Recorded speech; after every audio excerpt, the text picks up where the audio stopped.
MIGA, tout doit se faire dans la transparence.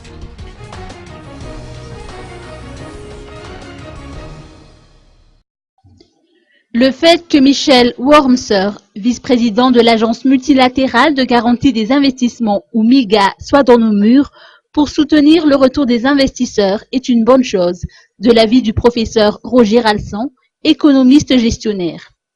Il espère que les opérateurs nationaux pourront bénéficier des échanges nés de la collaboration avec la MIGA. Il faut toutefois souligner que tout doit se faire dans la transparence, a-t-il laissé entendre, et savoir s'il y a des contreparties ou pas. J'insiste surtout sur le fait que les dirigeants malagasy, qu'ils soient, doivent savoir convaincre les bailleurs de fonds. Il ne faut pas simplement accepter tout ce qu'ils proposent.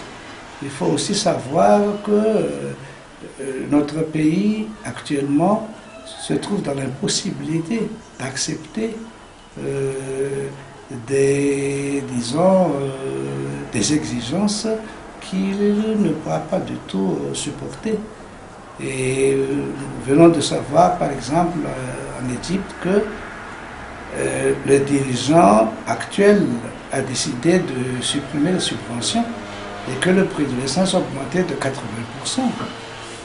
Donc Madagascar doit bien réfléchir à travers ses dirigeants pour que ces derniers prennent toutes les dispositions nécessaires et indispensables pour bien étudier la possibilité ou non de supprimer ou non aussi les subventions.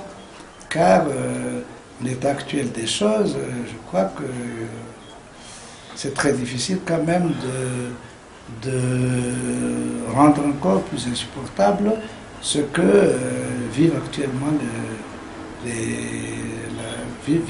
la population malagache.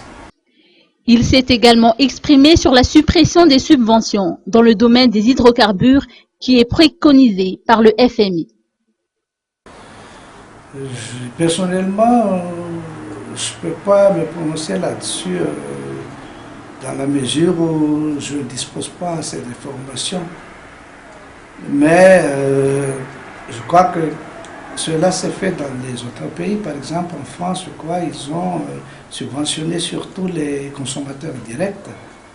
Effectivement, si on ne procède pas ainsi, les gens ne vont plus utiliser leur voiture, par exemple, et la consommation de l'essence aussi va diminuer.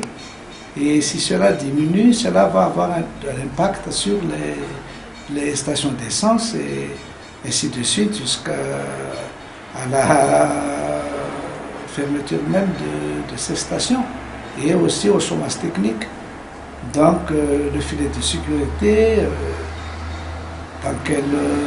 comment elle va se présenter sur les sécurités, je ne sais pas, mais si cela pourra se concrétiser, eh bien, je crois que c'est une bonne idée et que cela va vraiment aider et même sauver les consommateurs, car actuellement le pouvoir d'achat est très bas et que tout le monde sera donc victime si on ne pense pas baliser ce problème donc d'augmentation du prix de l'essence à la pompe. Il a aussi livré son avis sur la mise en place du filet de sécurité préconisé par les bailleurs de fonds.